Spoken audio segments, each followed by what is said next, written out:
Hey everyone, so in this video we're going to talk a little bit about the tempo and meter ruler and putting in tempo or meter changes into your session, as well as adding something like an accelerando where it speeds up or a retardando when it slows down. Okay, let's get started.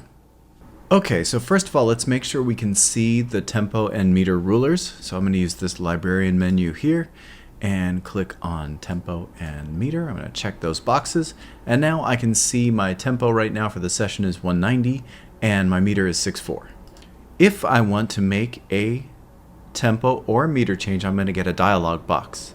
And the way I can get that dialog box is to control or start click, if you're on a Windows machine, somewhere on one of those rulers. So let's go with meter first. I'm going to click in the meter with control held down. Notice it's a little hand with a plus right now. And let's say at measure 45, I'm going to do that. Let's see what I get. And what I got was 45.2.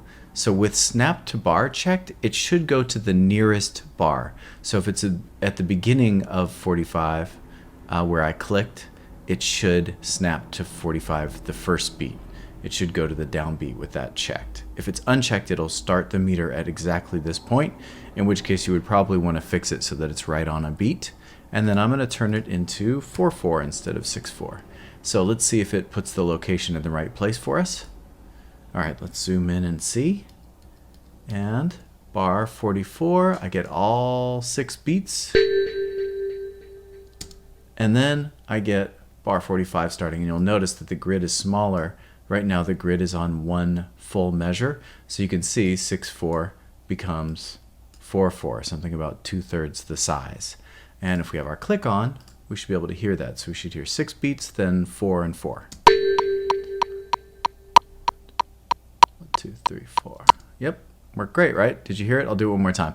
1, 2, 3, 4, 5, 6. 1, 2, 3, 4. 1, 2, 3, 4. 1, 2, 3, 4.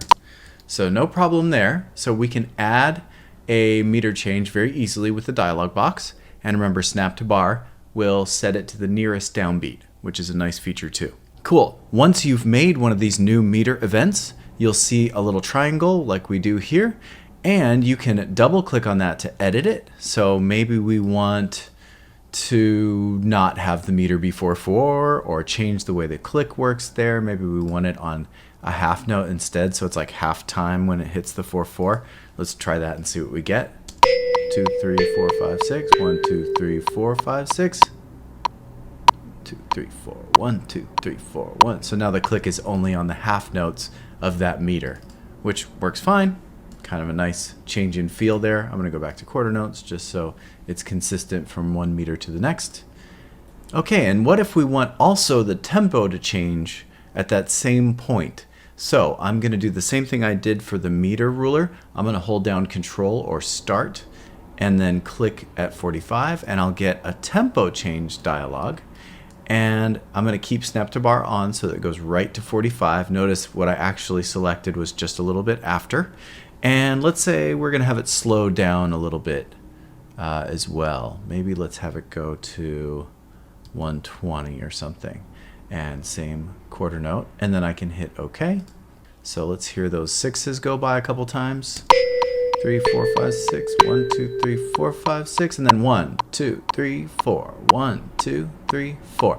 It's slower. It's now at 120. And it's in a new meter in 4/4. So easy to make those changes, and if you need to edit them, you can double click. And then you'll get the dialog back, and you can make adjustments. Cool, so it's really hard to play right from, say, 1 meter at 190, like this is, right? 6/4 at 190, to 4/4 at 120. That's a really hard feel to anticipate for the musicians.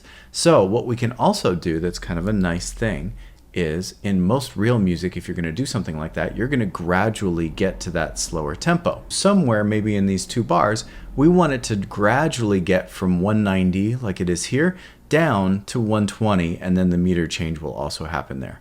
So I've made a selection over 2 bars, and what I want to do is have it slow down to that new tempo. So what we're going to do is go Event, and then Tempo Operations, and then choose Linear here. And we'll, of course, get a dialog box. And there's a couple things we can do. So we can click advanced, and there's some things that we can do here. I'm not going to worry about advanced here. I'm just going to worry about making a basic linear kind of straightforward slowdown, right? A retardando or a retard. So I'm going to leave advanced off, but know that there's some other things you can do there. And then there's the start and end point, which is my selection currently. Had I not selected something, I would need to set the bars here that it's going to be. So right now it's going from 43 to 45, just like I selected. So that's paying attention to my selection. And the tempo is already kind of guessing that I'm going from 190 here to 120, which is the new tempo here. You don't have to do that. You don't have to have a new tempo here. You can just set the new tempo to whatever you want it to get to if you want. And if you do it that way, I'll show you how this preserve tempo after selection works, but I'll do it a little bit farther forward. Maybe we'll get back up to tempo and I'll show you how that works. So I'm just going to click apply here, and you'll notice what it does is some cool math and basically gradually adds a whole bunch of tempo operations. You can see these numbers here, fractions of beats per minute until it hits that. And so now let's listen to those clicks go by. So we've got our music.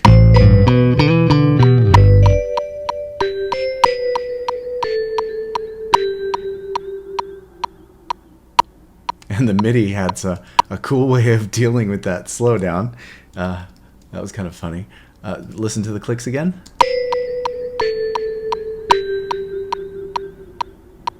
And now we're at our new tempo. I kind of like that. And that is much easier for the musicians to feel in order to do that change. Now, if you don't have this new tempo marked at the end of this like I had, let me show you what happens. So let's get back up to tempo here. So remember, I make a selection for how long I want the tempo change to take. And I've selected 2 bars here. I'm going to go event tempo operations and then choose linear. I'll get my tempo operations dialog. And notice that now it doesn't know the new tempo that I want because I hadn't set one, right? There's nothing set here. We're just at 120 on both ends of this selection. So it's going, okay, well, what it is right now is 120 to 120, but we're going to get back to 190 here. And here's where the weird thing comes in. Preserve tempo after selection. So you would think what that means is you get to the end of the selection and then it stays at 190. But that's not what that means. So watch out, it's a little bit counterintuitive. Preserve tempo means we're preserving the original tempo after the tempo change happens. So if I do preserve tempo here and hit apply, what it's going to do is go from 120 to 190 and then immediately go back to 120. So watch. So there's our 1, 2, faster, faster, and then, it's looping, 1 sec. And now it's slow again. So we don't usually want that to happen. Usually you want a tempo change to persist after you get the change, right? So in this spot, I'm actually going to undo that. So in this spot, what I needed to do was go 120 to 190 and then leave unchecked preserve tempo after selection, which will leave it at 190. So it's not preserving the original tempo going forward. So I'm going to hit apply on that one. And now it's going to go from 120 in 2 bars to 190, and then it will stay there.